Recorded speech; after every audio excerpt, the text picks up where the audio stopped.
Good morning po. May pupuntahan tayo ngayon kasi yung sasakyan na ginagamit ko dito. Problema, so papacheck po natin sa kapwa po natin Pinoy na mekaniko. Meron po sila ditong auto shop. So doon tayo pupunta ngayong araw para malaman ko anong problema ng makina ng sasakyan. Kasi ginagamit ko po yun sa trabaho. Ito yung bahay namin. Dito lang yung sasakyan sa garage. Masakit nga ang ulo ko pero nalaman ko itong shop na to, mura daw doon at saka may discount kapag Pilipino ka. So ito yung sasakyan na ipapagawa natin. So, papacheck natin kasi gamit natin sa trabaho, so ibig sabihin, itong sasakyan ay puhunan natin dito. Kasi wala naman pong tricycle dito sa Australia, walang mga jeep. So kailangan may sasakyan ka dito para sa trabaho. Ito po yung papacheck natin dun sa kapwa natin Pilipino dito sa Brisbane, Australia. Ayan, dadalhin natin dun sa auto shop. Isang Pilipino po dito.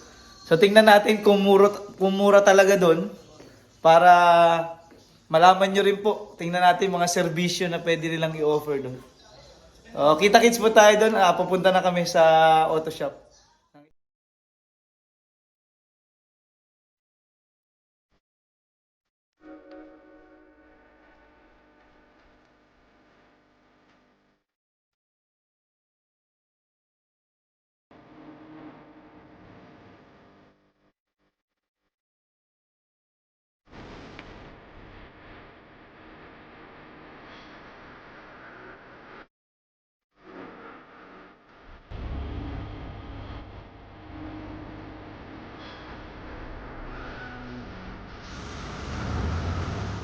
Mag-i-inquire na po tayo dito sa BNE.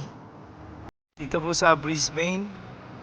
Pilipino po ang may-ari nitong shop. So may mga queries tayo. Tatanong natin mga services na mga ino-offer nila. Kaya may discount po tayo kasi kababayan natin yung may-ari dito. Ito yung kanilang auto shop. Yan. Makita nyo po yung contact number. Pwede kayo magtanong sa mga gusto nyong malaman about sa mga ginagawa po dito. Mga services na ino-offer nila. Napakalaki pala ito. Sir!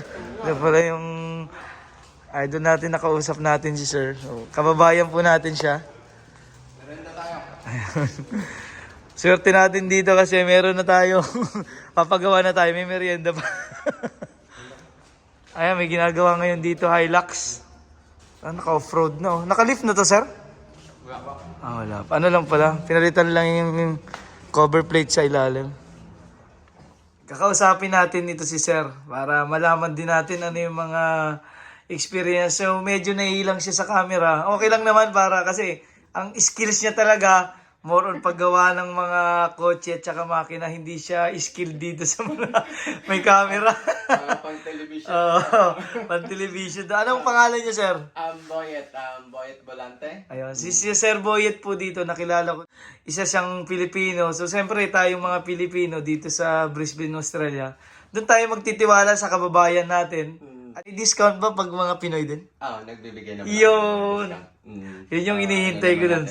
So, bago kayo nagsimula dito, Sir, sa Australia, saan muna kayo, bakit kinahilig sa paggawa ng mga makina ng sasakyan? Actually kasi yung papa ko, mekaniko rin yun.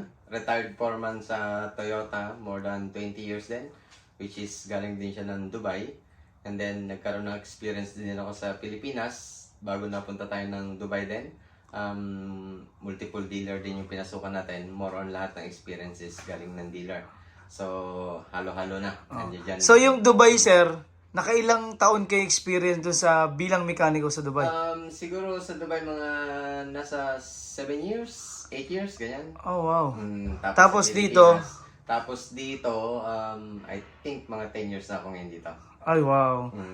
Pero itong shop nyo, dito sa Brisbane, saan lugar ba ito? Ano yung mismong street? Bali, nasa 1/53, Trade Link Road, Hillcrest, 4118. Brisbane po tayo. Actually, sakop ito ng Logan eh. Oo. Logan Council. So, yeah. Tapos itong shop nyo, ilang taon na po kayo nag-generate? Mga nagko-cater? 3 years na tayo dito. Matagal na talaga experience si sir. Na rin tayo. Nakasurvive tayo. So si sir nakilala ko dahil sa mga kaibigan ko, nalaman ko na legit itong shop. So siyempre doon tayo magpapagawa sa mga alam na kilala at may experience na gagawa ng sasakyan. Mahirap kasi yung sasakyan ko ginagamit ko sa panghanap buhay din dito, kailangan ko sa trabaho. So kailangan maganda rin yung serbisyo para magamit natin yung sasakyan ng maayos. Kasi dito, wala namang tricycle eh. Totoo yan. Pag nasira yung sasakyan mo, wala din jeep. Wala kang choice. Wala talaga. Kung di mag-Uber ka, magta-taxi, which is mahirap. Sobrang mahal. Mm. Ano yung mga ino-offer nyo dito? Marami tayong mga ng service, like yung basic service. Nagpupuli service din tayo, major service. Nagla-logbook service tayo. Meron din tayong mga mechanical, diagnosing, brakes, clutch. Marami naman talaga. Halos lahat ginagawa natin siya dito, pati mga aircon. So, all around na. Nandito Wow, na. grabe pala yung skills dito. So, pwede ba tayong lumabas, sir? Ikot lang tayo Sige dito lang, sana. medyo tahimik lang ngayon. Oo. Sabado na ngayon. Pagka Sabado, wala gano'n. Ito yung shop ni sir. May CCTV kaya di tayo palang pwede magnakaw dito. So, ito yung ginawa ni sir kanina. Itong sinervice, itong Toyota. Ano to, sir? Toyota Hilux to? Hilux. Nag 40k logbook tayo dito, and then yung BMW na pa-release na rin natin. So, Yun yung mga ginawa ngayon. Ito po yung kanyang shop dito sa Brisbane, sa Australia. Kaya yung mga kababayan natin, kung may mga papagawa tayong sasakyan, dito na kasi grabe. Nakita ko yung serbisyo nila sir dito. Tsaka talagang high-tech na yung mga ginagamit nila dito. Para bali updated talaga lahat. kompleto rin tayo ng mga gamit. Pag wala naman tayo, pinaprovide natin yan para lang magawa natin na maayos yung trabaho natin. Oo, kasi mahirap na masira tayo sa... Siyempre, yung serbisyo nga ino-offer natin, kung maganda yung gawa natin, talagang babalik-balikan tayo ng mga customer, ano? Saan naman yan? Marami na rin tayo mga customer ng mga Pilipino. So, ano naman, pabalik-balik rin sila. At least alam natin. Tiwala na, nandun na yung tiwala, yung trust na sinasabi natin. Satisfied natin sila at masaya rin sila. So, Kaya sir, maraming salamat sa inyong time at naayos yung aking sasakyan. Makakaulit tayo. Tsaka malaki po yung discount na nakuha ko. So punta na kayo dito. Dahil pag Pilipino at Pilipinong usap, madali tayo mag-usap dyan. correct. Basta kung malaki yung masisave natin, saan pa tayo pupunta? Dito na tayo sa BNE. Dito sa BNE Auto Shop. BNE Auto and Daily Service. Alright. Dito tayo sa Hillcrest area. So ikot-ikot lang kami dito at kinausap ko lang si sir para malaman din natin yung mga serbisyo. So ito po, papakita ko ulit sa inyo dito sa labas. Yung mismong contact number niya. Meron din po siya mga contact number. Hihingin ko na mamaya. Kung gusto nyong mag-message sa akin, bibigay ko sa inyo.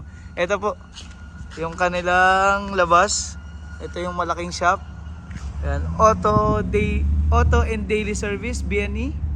So may number po sila, 045-1739-828. Tapos na po, kaya medyo lalarga na tayo dahil may trabaho pa tayong gagawin. See you next. Tsaka meron pa tayong ano rin pala. Kung sino meron mga afterpay, nagtatanggap tayo yan. May afterpay tayo dito. Tsaka ZipPay. So, okay yan. Kung Ay, magandang medyo details yun. Kung mga tight yung budget natin, may mga afterpay, di ba? Afterpay. So, marami rin gumagamit yan dito sa atin. So, okay naman. Ayan, maraming salamat sir sa inyong time at sa inyong malaking discount. Thank Ang you. Pilipino. Thank you. Maraming salamat po Sir Boyet.